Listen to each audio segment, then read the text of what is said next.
Bismillahirrahmanirrahim. Assalamualaikum warahmatullahi wabarakatuh. Waalaikumsalam warahmatullahi wabarakatuh. Alhamdulillahirabbil alamin wassalatu wassalamu ala asrofil anbiya'i wal mursalin wa ala alihi washabbihi ajmain. Amma ba'du. Bapak, Ibu, guru dan kawan-kawan sekalian yang dimuliai Allah, marilah kita panjatkan puji dan syukur atas segala nikmat yang diberikan Allah kepada kita, utamanya adalah nikmat Islam, kesehatan, kekuatan, dan kesempatan.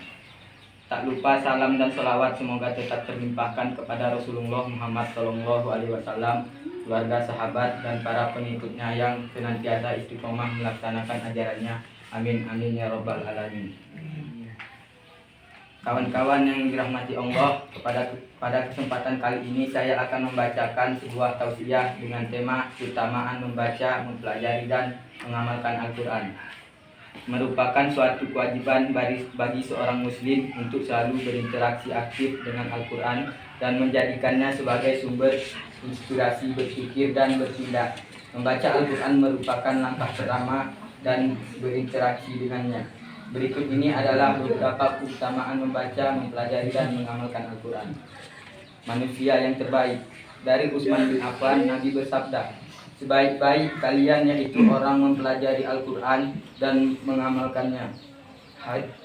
Hadis riwayat Bukhari.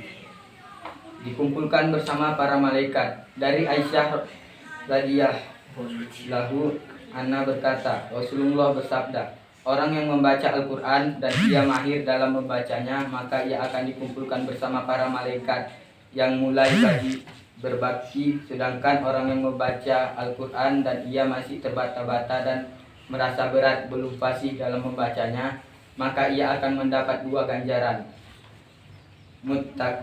Muttafaqun alaihi, sebagai syafaat di akhirat kiamat.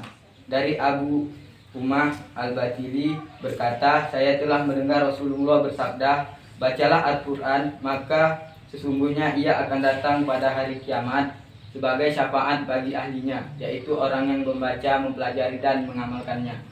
Hadis riwayat Muslim. Ladang pahala. Dari Abdullah bin Mas'ud, Rasulullah bersabda, barang siapa yang membaca 1 huruf dari kalimat Al-Quran, maka baginya 1 kebaikan dan 1 huruf dari kutibah Al-Quran. Kebaikan akan dilipat gandakan dengan 10 kali lipat. Saya tidak mengatakan alif lam mim itu 1 huruf, tetapi alif itu 1 huruf, lam itu 1 huruf, dan mim 1 huruf. Hadis riwayat At-Tirmizi.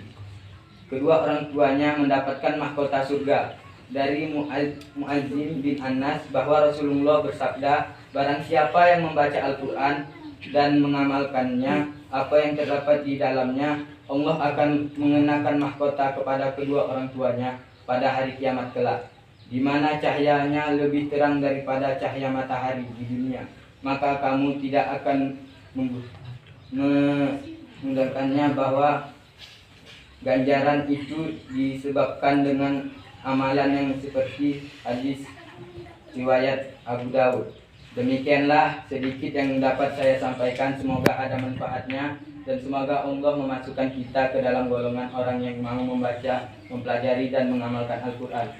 Sebagai penutup, saya membacakan sebuah hadis yang diriwayatkan oleh Bukhari dan Muslim. Rasulullah SAW bersabda, perumpamaan orang mukmin yang membaca Al-Quran seperti buah utrujah, baunya harum dan rasanya enak, dan perempuan orang mukmin yang tidak membaca Al-Quran seperti buah kurma, tidak wangi dan rasanya manis. Sedangkan perempuan orang munafik yang membawa Al-Quran seperti buah rahnah, bahwa baunya enak dan rasanya pahit. Dan perempuan orang munafik yang tidak membaca Al-Quran seperti buah hanzlah, tidak beraroma dan rasanya pahit. Billahi taufiq wal hidayah. Wassalamualaikum warahmatullahi wabarakatuh. Waalaikumsalam.